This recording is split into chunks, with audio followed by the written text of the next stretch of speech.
Hello and welcome to Insight here on I-24 News. 8 summers ago, Israeli soldiers, tanks and airplanes were fighting deep inside Lebanon, much like they've been doing in Gaza in the past weeks.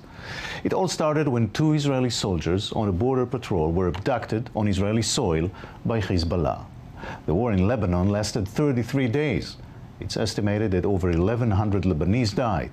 On the Israeli side, 44 civilians and 121 soldiers have died. Hezbollah fired more than 4,000 rockets to Israel, an average of 120 rockets a day. In Israel, it was dubbed the Second Lebanon War. The first happened 24 years earlier. Wars tend to repeat themselves in the Middle East. The comparison is inevitable between then and now. We will speak with Israel's UN ambassador at the time, a veteran military analyst and writer, and an expert on home front security. But first, back to 8 years ago. I-24 News reporters Tami Harel and Liran Musli take us back to the summer of 2006.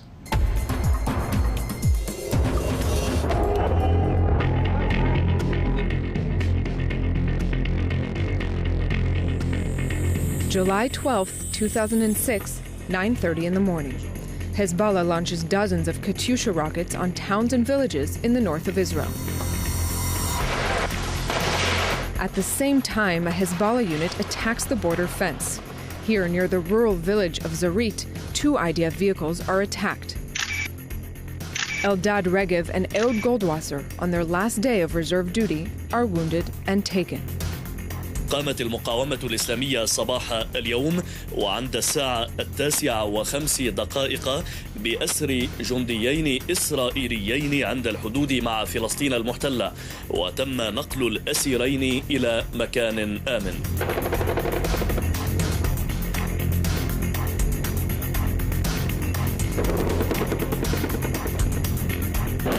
Hezbollah didn't plan that Israel will go crazy.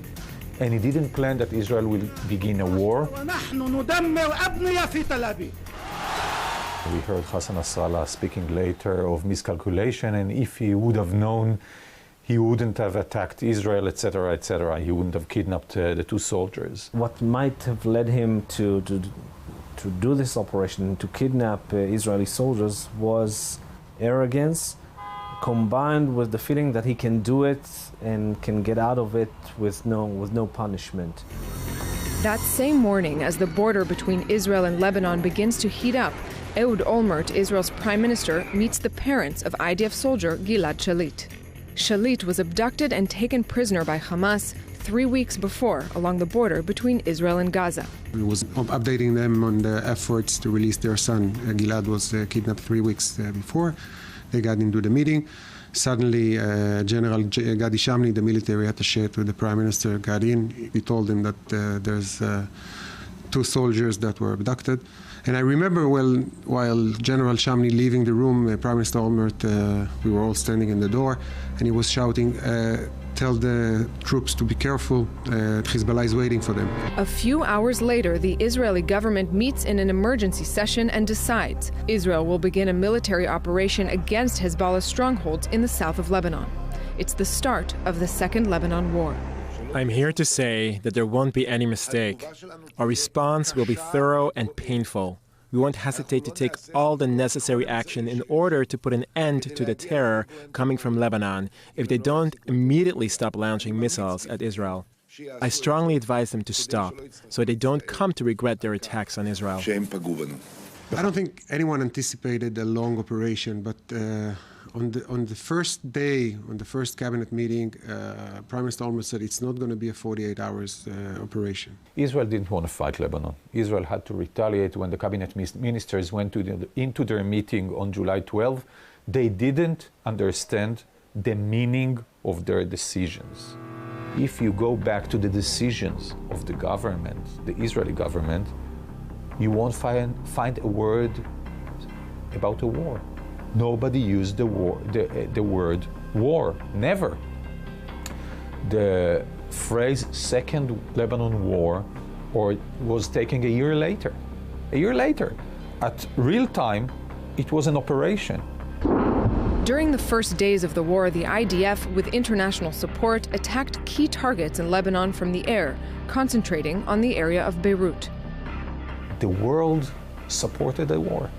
Israel had enormous legitimacy from the world to attack Lebanon, to attack Hezbollah, for two reasons. A, it was obvious that Israel suffered from years because of Hezbollah's attacking, and enough was enough. The world gave Israel a chance to fight Hezbollah. For 5 weeks, killing 1,500 and more Lebanese civilians, because the world said to itself, we must let Israel get the bad ones out of the way in order to keep on going on the path to peace. That was the thinking. In response, Hezbollah increases the range of its Katyusha rockets at targets it has never attacked before, such as Haifa, Tiberias, Afula, and Hadera. Some 1 million Israelis are within missile range. The Second Lebanon War turns the Israeli home front into the front line. 3,969 Katyusha rockets fired into Israel caused tremendous damage to property and lives. 44 civilians are killed and tens of thousands of acres of forest are set alight. Hundreds of thousands of Israelis are forced to crowd into badly maintained bomb shelters, revealing the disturbing lack of preparedness of the home front. We feel pressure, we feel fear, especially when you have little children and you have to take care of them. This feeling is not very pleasant, going back again and again to the shelter. Thousands of people from the north flee the missile threat and move into a tent city in the south of Israel, donated by Jewish oligarch Arkady Gaidamak. With joy and happiness, we drive away the evil. But not only the north of Israel is ablaze. During the first stages of the operation, most of the IDF's targets are hit by massive Air Force bombardments and artillery fire that cause tremendous damage to infrastructure, command posts, military bases, and manpower.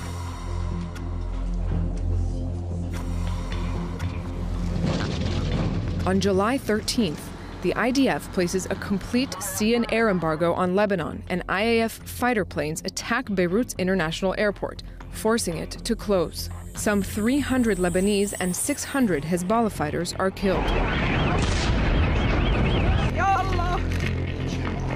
In Beirut, the Dakhia neighborhood, a Hezbollah stronghold, is transformed into a sea of ruins and becomes, in the eyes of the Lebanese people, a symbol of Israeli aggression.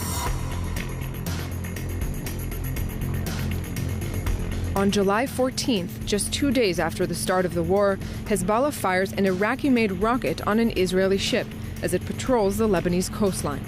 4 of the ship's crew are killed, and Nasrallah can't conceal his joy. التي وعدتكم بها سوف تبدأ من الآن. الآن في عرض البحر في مقابل بيروت الباوجة الحربية العسكرية الإسرائيلية. Definitely the Akhi Eilat was one of the peaks of his abilities to be in public, to talk in public, to dominate the public opinion, especially the Arab one. Meaning he had this proof that he's not one of those Arab leaders that only speak, but he actually does things. He's capable of changing things, and he's more than that, he's capable of winning in a war against Israel. When Hassan Nasrallah spoke in the so-called interviews that were made with him in some kind of a shelter or a basement, he was aiming not only to the Lebanese public opinion, not only to the Arab public opinion, but he was aiming also to the Israeli public opinion. He knew that right from the beginning of the war, that each and every word of his is being translated and being even published on air, live, by the Israeli television network. 2 days after the ship is hit, the Israeli army suffers another blow. A stone wall soaked in blood and red paratroop boots. This is all that is left after Katyusha hits a group of Israeli soldiers close to kibbutz Kfar Giladi. 12 reserve soldiers are killed, and Israel finds it difficult to accept the loss. The Israeli army relies on its people, unlike the USA, where the army is professional. So families are connected. There is the whole idea of reserve soldiers, whereas you go from your house Leave your family, say bye-bye, go to fight, you might come back, you might not.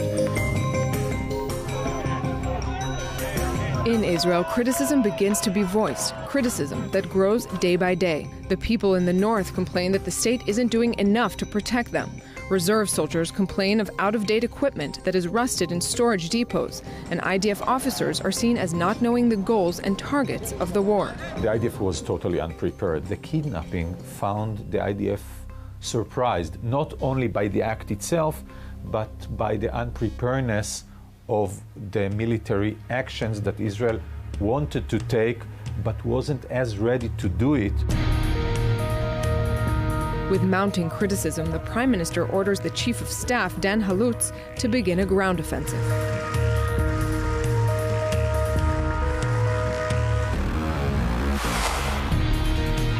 At 9 p.m., the 11th of August, IDF forces begin a wide-ranging ground offensive across southern Lebanon to push the rocket launchers back from the Israeli border. But the troops entering Lebanon find a securely entrenched guerrilla army and will pay a heavy human price.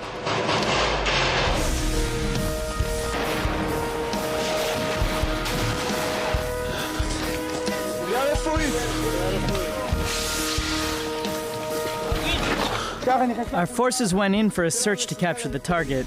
They had an encounter inside. They identified ammunition, and after 2 minutes they encountered 2 terrorists. They are both dead inside.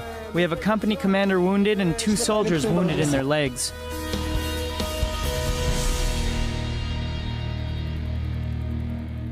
The IDF, the Israeli army, got into the Second Lebanon War after 6 years of fighting in the West Bank against Palestinian terrorism.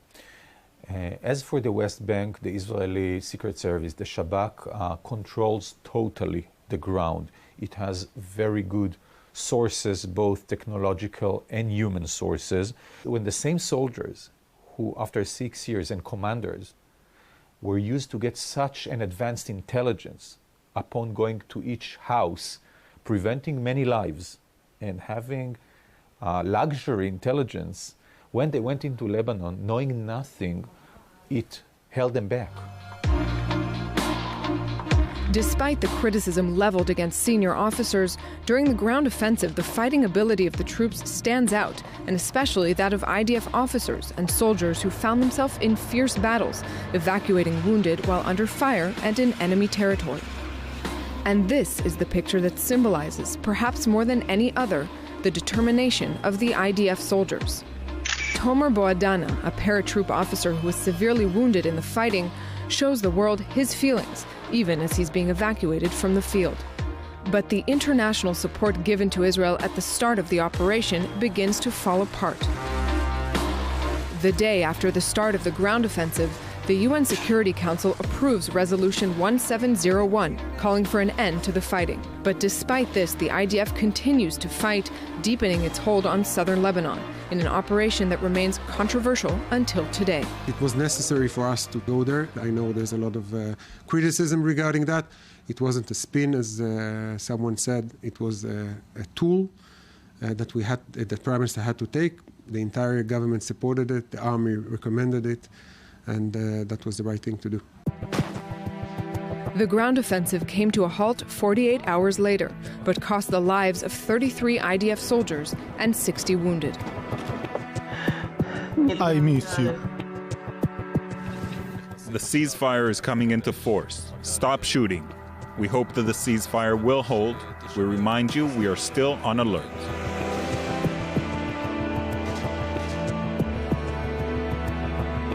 At 8 a.m., Security Council Resolution 1701 comes into force, and the UN bans the entry of weapons into southern Lebanon. Following this decision, 34 days after it began, the Second Lebanon War ends. The war was managed badly, in one of the worst managed wars ever made by Israel. But at the end, it proved itself to be very efficient in preventing Hezbollah from going into any kind of advantages, military advantages, vis-à-vis Israel in the future.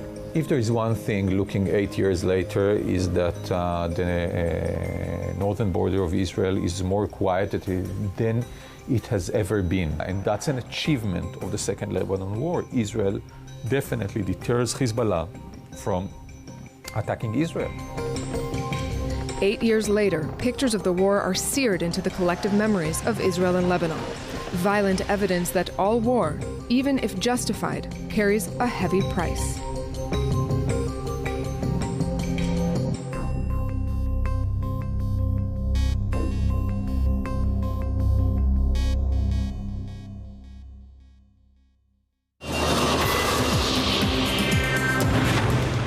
This has been our Insight here on I-24 News. We'll see you here with another Insight next week.